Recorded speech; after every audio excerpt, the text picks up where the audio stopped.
First contact deception. The Arcturus hung motionless against the starfield beyond Mars' orbit, its exterior projecting the appearance of a modest diplomatic vessel. Commander Alexandra Morrison stood on the bridge, her dark eyes fixed on the holographic display showing 3 approaching ships of the hegemony fleet. Their vessels resembled massive arrowheads, their hulls adorned with bioluminescent patterns that pulsed with barely contained energy. Incoming transmission, Commander, Lieutenant Wei announced from her communication station. The hegemony flagship is hailing us. Morrison straightened her midnight blue uniform, a slight smile playing at the corners of her mouth. Put them through, Lieutenant. Let's give our visitors the welcome they expect. The holographic display shimmered, revealing a towering figure with iridescent scales and 4 arms. High Admiral Zextal of the hegemony stood with the practiced poise of someone accustomed to immediate compliance. His secondary arms clasped behind his back, while his primary ones gestured expansively. Greetings, vessel of Earth. I am High Admiral Zextal of the Galactic Hegemony. We have come to formally welcome humanity into our collective of civilizations. His voice carried the artificial smoothness of advanced translation software. Morrison bowed slightly, the picture of diplomatic courtesy. High Admiral, I am Commander Alexandra Morrison of the Earth Diplomatic Corps vessel Arcturus. We are honored by your presence. Our long-range scans indicated your species has achieved rudimentary faster-than-light travel. Zextal continued, his head crest rippling with what might have been amusement. The hegemony feels it is our duty to guide younger races in their development. Behind Morrison, her bridge crew maintained their positions with practiced ease. None betrayed the slightest reaction to the hegemony's thinly veiled condescension. Deep within the Arcturus's true hull, quantum computers processed combat scenarios at speeds that would have astonished their visitors. Your offer of guidance is most generous, High Admiral, Morrison replied. However, I should inform you that Earth has established protocols for first contact scenarios. We would be happy to arrange a formal diplomatic meeting at our Mars station. The alien commander's head crest flattened slightly. Commander Morrison, perhaps I wasn't clear. The hegemony doesn't merely offer guidance. We insist upon it. Our scans show your vessel's capabilities clearly. You have achieved basic antimatter containment, but your shielding technology is primitive. Your weapon systems are barely able to handle asteroid defense. Morrison's smile never wavered. Your scans are quite thorough, Admiral. Tell me, did your sensors detect anything unusual about our hull composition? Your metallurgical achievements are noteworthy for a young race, Zextal said dismissively, but hardly relevant to this discussion. The hegemony has determined that humanity requires immediate supervision to prevent unfortunate mistakes in your development. The bridge crew's displays quietly shifted from standby green to combat ready, though nothing changed on the vessel's exterior. The Arcturus maintained its appearance of a simple diplomatic ship, its true capabilities hidden beneath layers of metamaterial camouflage and quantum stealth systems. Admiral, Morrison said carefully, I recommend we discuss this further. There are aspects of humanity you may find surprising. Your bravado is admirable but misplaced, Zextal responded. Our sensors show your vessel is completely outmatched. You will power down your systems and prepare for boarding. The hegemony will ensure humanity's proper development. Morrison touched a control on her chair's arm. Before you proceed with that course of action, Admiral, you should know that your ships are currently targeted by our primary defense grid. Additionally, we have several squadrons of aerospace craft ready for launch.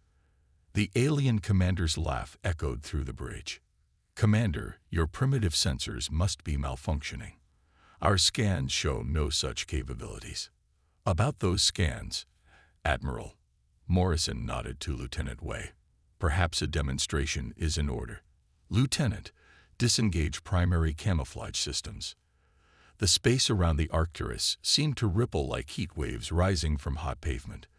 The vessel's supposedly simple hull began to shift, layers of holographic camouflage dissolving to reveal weapon ports, launch bays, and defense arrays that had been perfectly hidden moments before. Zextal's image actually flickered as he processed the change. Impossible. This is some sort of trick. Our scans are seeing exactly what we want them to see, Morrison finished. Humanity learned long ago to prepare for all possible first contact scenarios. We hoped for peace but planned for alternatives. Deep within the Arcturus, more systems powered up. The vessel's true form suggested not just military might, but a fundamental understanding of physics and engineering that challenged everything the hegemony thought they knew about technological progression. Final configuration achieved. Lieutenant Wei reported calmly. All systems nominal. Commander. Morrison rose from her command chair, her posture relaxed but authoritative. High Admiral Zextal, the United Earth Federation welcomes peaceful first contact with the galactic hegemony. However, she gestured to the displays, showing her vessel's true capabilities. We believe negotiations proceed more smoothly when all parties understand each other clearly.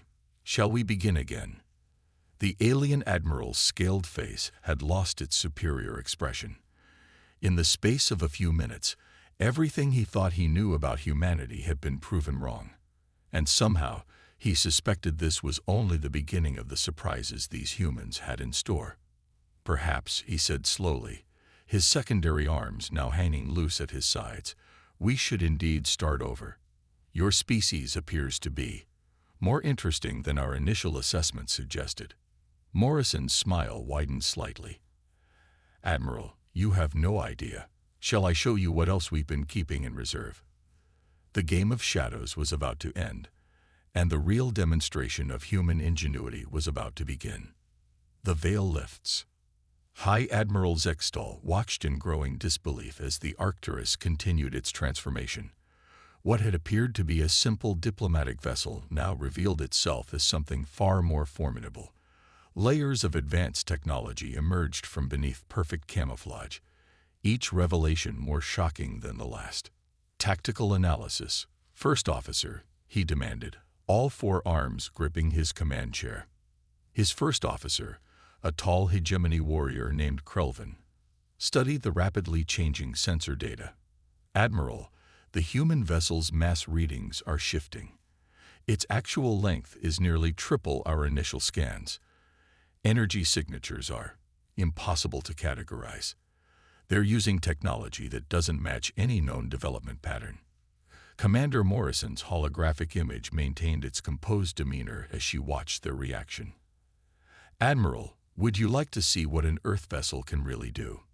Lieutenant Chin, initiate defense pattern Alpha. The space around the Arcturus began to ripple with quantum distortions. Massive hangar bays emerged along its flanks, their armored doors bearing the distinctive insignia of the United Earth Federation. Point defense turrets materialized from seamless hull plates, their designs unlike anything in the hegemony database. Energy spike. Krelvan called out. Multiple launch signatures detected within their bays. Reading multiple craft types. Admiral, their fighter designs aren't in any of our databases. The Arcturus's hangar bays opened like blooming flowers of steel and composite materials. Inside, rows of aerospace fighters stood ready, their shapes suggesting capabilities that defied standard hegemony combat doctrine. Between them, smaller craft hummed with power, drone fighters linked to their human pilots through quantum networks. Squadron Leader Ramirez, Morrison's voice carried across all channels. You may proceed with demonstration pattern Echo. The first wave of fighters emerged in perfect formation, their movements synchronized through technology that the hegemony had deemed theoretically impossible. Energy fields rippled around their hulls as inertial dampeners compensated for maneuvers that would have turned organic pilots to paste in any other vessel. By the first light, Zextal breathed, watching as the human fighters executed impossible turns. They're manipulating localized space-time. Each craft is generating its own gravitational bubble. Aboard the Arcturus, Morrison allowed herself a small smile. A basic maneuver taught at our academy, Admiral. Would you like to see what our graduates learn? At her signal, Ramirez initiated the squadron's primary combat configuration. The drones linked together, energy fields merging to create geometric patterns of pure force. Each fighter became the center of a web of light and power, ready to unleash capabilities that would have seemed like magic to less advanced civilizations. Their weapon systems, Krelvin reported, his voice filled with professional awe. The energy matrices.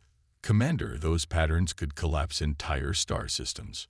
That was never our intention, Morrison assured them. Humanity developed these technologies for protection, not conquest. Ramirez, show them defensive pattern Omega. The human fighters responded instantly, their drone networks reconfiguring to create overlapping fields of quantum black space. Any weapon fire would be caught in a maze of spatial distortions, redirected harmlessly into subspace. The computational power required for such coordination, Zextol marveled. Each ship is managing hundreds of spatial manipulations simultaneously.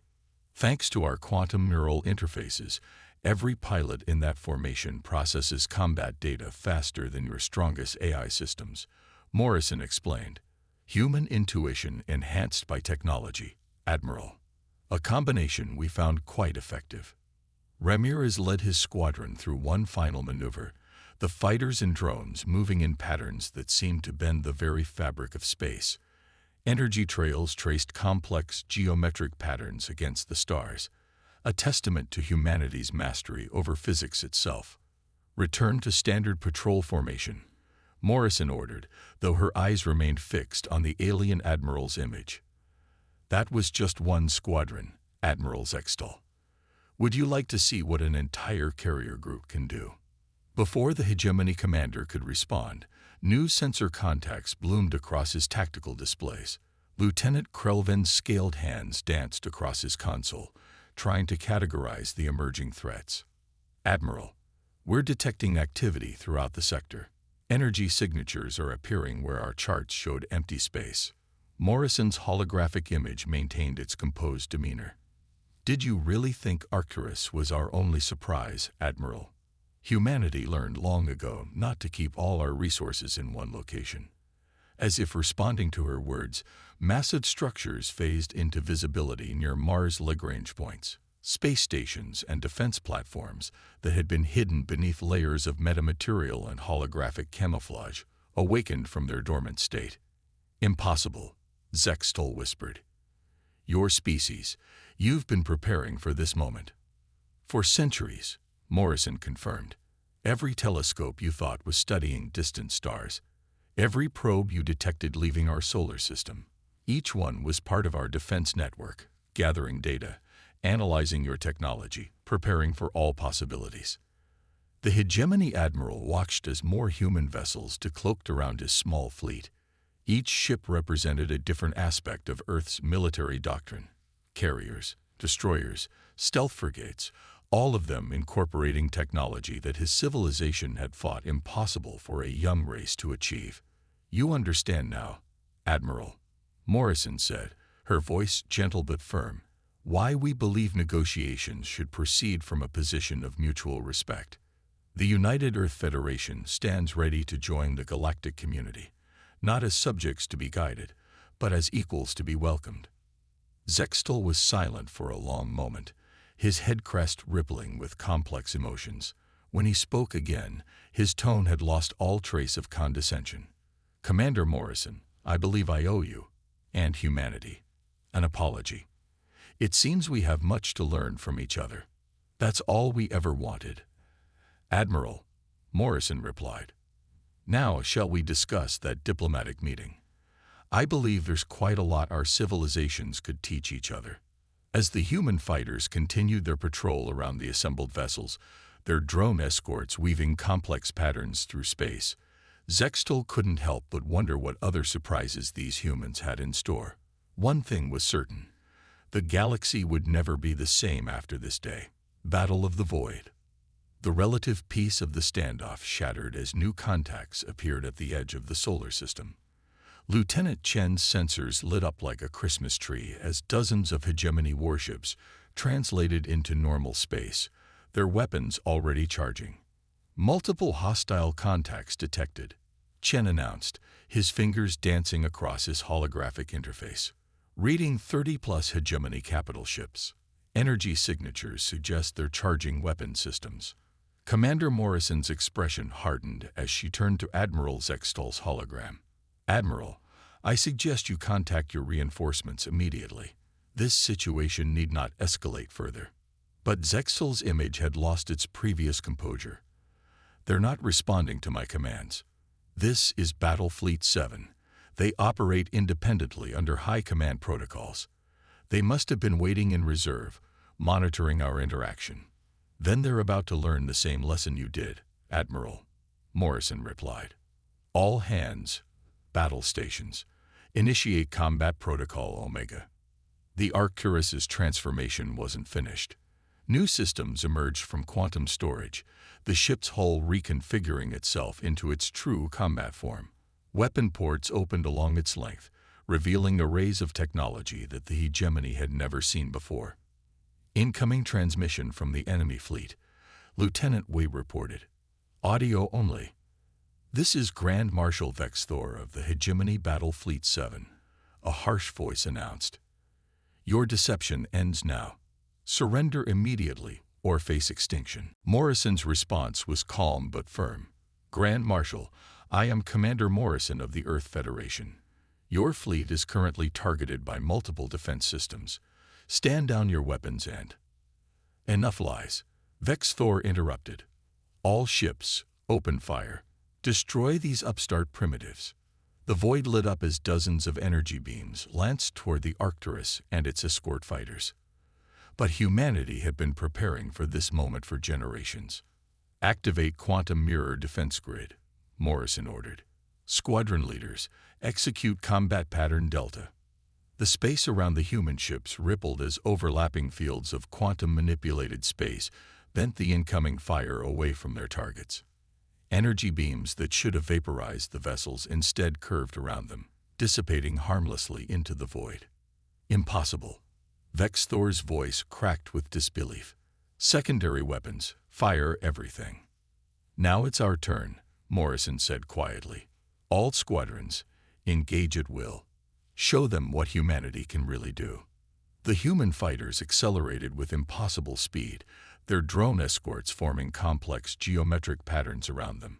Each formation became a nexus of gravitational distortion, turning space itself into a weapon. Squadron leader Ramirez led the charge, his neural interface connecting him directly to his fighter and its drone wing. Phantom Squadron, initiate attack pattern Sierra. Target their primary weapon systems. The fighters dove between the massive hegemony ships, their smaller size belying their true power. Quantum-tipped missiles phased through enemy shields as if they weren't there, striking with surgical precision. Drone swarms created localized singularities that crushed weapon emplacements into quantum dust. Admiral, Morrison addressed Zextal, who watched in stunned silence. I suggest you move your ships behind our defense line. What's about to happen next might be uncomfortable. The Arcturus's main spinal cannon emerged from its quantum storage, the massive weapon extending to twice the ship's original length. Energy coursed along its surface in patterns that defied conventional physics. Grand Marshal, Morrison transmitted to the enemy fleet, this is your final warning. Stand down or full attack. Vex Thor screamed. Launch all fighters. Overwhelm them with numbers. Thousands of hegemony fighters poured from their carrier bays, filling space with a swarm of hostile craft. But humanity had planned for this too. Release the swarm, Morrison commanded. From hidden bays throughout the solar system, millions of autonomous drone fighters emerged. Each one was smaller than a human fighter, but carried the same advanced technology. They moved like a fluid, flowing through space in patterns that looked almost organic. By the first light, Zextal whispered as he watched the battle unfold. Your drones, they're using collective quantum intelligence. Morrison nodded. Networked AI systems running on quantum processors, coordinating through subspace. We found it more effective than traditional command structures. The swarm engaged the hegemony fighters, and space itself seemed to warp around the battle. Human drones phased in and out of normal space, appearing inside enemy formations to tear them apart from within. Quantum weapons created bubbles of altered spacetime that trapped enemy ships in temporal eddies. Primary weapon charge, Lieutenant Chen reported. Target locked on enemy command ship.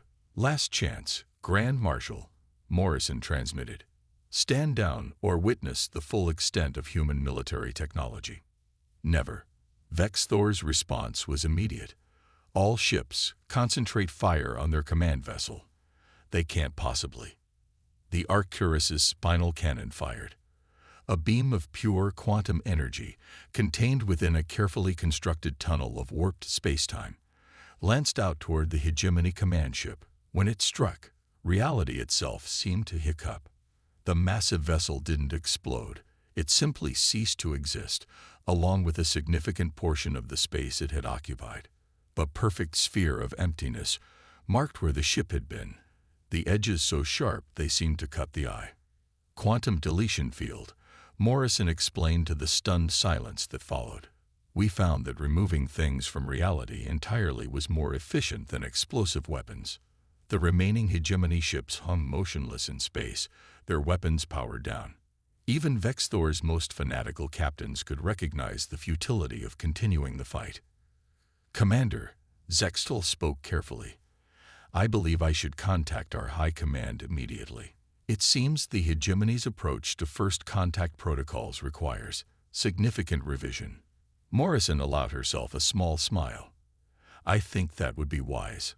Admiral, in the meantime, would you like a closer look at our quantum drive technology? I believe your engineers might find it educational. As the human fighters and their drone escorts resumed patrol formations, the true scope of humanity's achievements hung in the silence between the stars. They had hoped for peace but prepared for war, and in doing so, had changed the balance of power in the galaxy forever. Hidden hand. The aftermath of the battle left an eerie quiet in the void between Mars and Jupiter.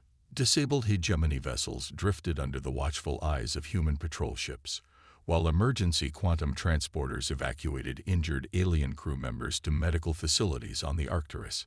Status report, Commander Morrison requested, surveying the holographic battlefield display. Lieutenant Chen's fingers danced across his console. All hostile vessels have been neutralized or surrendered, Commander. No casualties reported on either side, thanks to our containment fields and emergency transport systems. Admiral Zextal's hologram watched the rescue operations with undisguised amazement. Your technology, it's not just advanced. It's beyond anything we thought possible for a species at your stage of development. Morrison's lips curved in a slight smile. Admiral, you haven't seen anything yet. Lieutenant Wei, initiate protocol reveal. Authorization Morrison Alpha 7. Throughout the solar system, hidden quantum signatures began to emerge. What had appeared to be ordinary asteroids, comets, and space debris shimmered as their camouflage systems deactivated. The true face of humanity's defense network revealed itself. By the first light, Zextal breathed. How long have you? Centuries, Morrison replied. Every probe we launched, every mining operation we established, every scientific mission we undertook. They all served multiple purposes. Would you like a tour? At her gesture, the holographic display expanded, showing a massive installation emerging from within the asteroid Ceres. What had appeared to be a simple mining colony was actually a quantum shipyard capable of constructing vessels that could reshape reality itself. This is how we built our fleet, Morrison explained. While your observation posts washed our chemical rockets and early ion drives, we were perfecting quantum engineering in secret facilities throughout the system. The display shifted to Jupiter's moon Europa. Beneath its icy surface, massive energy signatures pulsed from what appeared to be a research station. Our quantum core facility, Morrison continued, where we first mastered the art of manipulating spacetime on a fundamental level. Impossible, First Officer Krelvin whispered from beside his admiral. The energy readings, they're higher than a small star. Quantum containment fields, Lieutenant Chen explained. We found that traditional energy measurement systems don't quite grasp the concept of folded spacetime. The revelations continued. Saturn's rings conceal a network of automated defense platforms, each capable of generating localized singularities. The Kuiper belt housed quantum sensor arrays that could detect ships light years away. Even seemingly empty space between planets contained hidden gates, quantum shortcuts that allowed human ships to traverse the solar system in seconds. Commander, Admiral Zextal spoke carefully. Why reveal all this now? Surely maintaining secrecy would be more advantageous. Morrison's expression grew serious. Because, Admiral, we believe it's time for honesty between our civilizations. Humanity doesn't want dominion over the galaxy. We want partnership, cooperation, mutual advancement. But we needed to ensure we could negotiate from a position of strength. The holographic display shifted again, showing a massive structure phasing into visibility near Neptune. The station's design defied conventional geometry, its surfaces seeming to fold in on themselves in impossible ways. "This is Unity Station," Morrison said, "our most advanced research facility. Here, we've made breakthroughs in quantum physics that I suspect would interest your scientists greatly. Discoveries that could benefit both our peoples." Zextal's four arms moved in a gesture of profound respect. "You've hidden all this, built all this, while we thought you were barely achieving spaceflight. How did you manage such secrecy?" "Human ingenuity," Morrison replied with a slight smile. "We're very good at making people see what they expect to see. Your observation posts reported exactly what we wanted them to report. Every primitive rocket launch concealed quantum signatures. Every public space mission masked a dozen secret ones." The display zoomed in on Mars, where massive city-sized structures were emerging from beneath the red planet's surface. "Our first extraterrestrial colony," Morrison explained. "While your surveys showed scattered biodomes and basic habitats, we were building underground metropolises. Quantum environmental systems allow us to sustain millions of people in complete comfort." "Millions?" Krelven's scales rippled with shock. "But our scans were exactly as accurate as we wanted them to be," Chen finished. "Quantum camouflage isn't just about visual concealment. It's about masking energy signatures, gravitational effects, even the fundamental quantum state of matter itself." Morrison turned to face Zextal's hologram directly. "Admiral, humanity is ready to join the galactic community, but will do so as equals, not as subjects to be guided or controlled. The technology you've seen today, it's perhaps a tenth of what we've developed.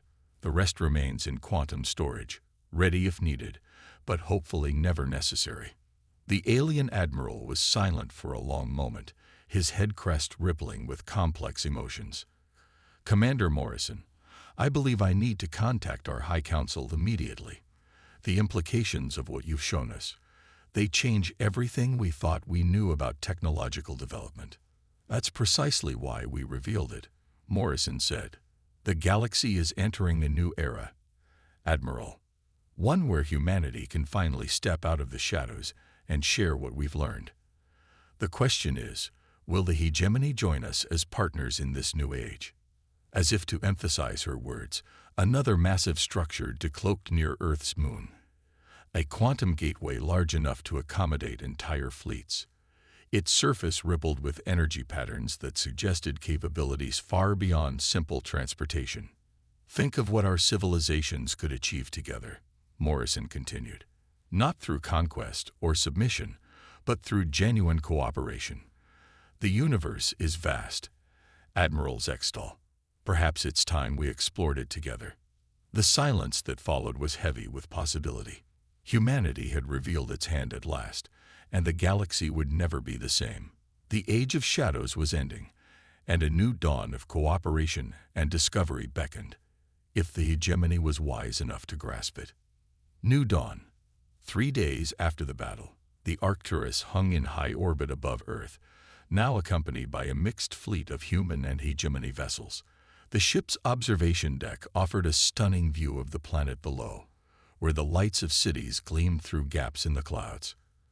Commander Morrison stood before the vast window, watching as shuttles moved between the assembled ships like fireflies in the night.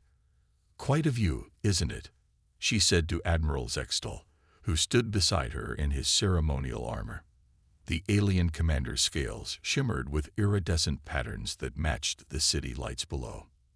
"Indeed," he replied, all four arms clasped behind his back. "Though I must admit, I'm still adjusting to the fact that half of what I'm seeing isn't what it appears to be." Morrison smiled. "Old habits die hard, Admiral. We've lived behind our quantum veils for so long. Some of our people are nervous about dropping them entirely." The door to the observation deck slid open, admitting Lieutenant Chen with a holographic display floating before him. "Commander, Admiral, the first data exchanges have been completed. The Hegemony Science Council is, well, they're rather excited." "Excited might be an understatement," Zextal rumbled with amusement. "My latest communication from the Council consisted mainly of exclamation marks and demands for more information about your quantum engineering principles."